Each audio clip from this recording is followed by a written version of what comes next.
జై సాయిరామ్. బాబా గారి భక్తులందరికీ నమస్కారాలండి.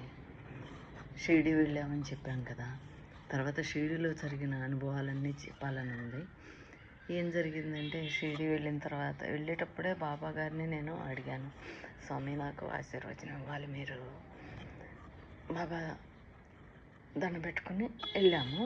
వెళ్ళిన తర్వాత ఫస్ట్ డేనే వెళ్తూ ఉన్నాము. బాబా దర్శనాన్ని అయిపోయింది. బయటకు వచ్చిన తర్వాత అక్కడ ద్వారకామాయి దగ్గర బయట అందరూ బెగ్గర్స్ నుంచుని ఉన్నారండి. దాంట్లో ఒక అమ్మాయికి యంగ్ ఏజ్ 30 years కూడా ఉండవు, 2 చేతులు లేవు. అయితే ఆమె అడుక్కుంటాంది, డబ్బులు అడిగింది, నేను ఇచ్చాను. ఇచ్చిన తర్వాత చేతులు లేకపోయినా కూడా నోటితో చెప్పింది, అమ్మ ఆశీర్వచనం తీసుకో అని.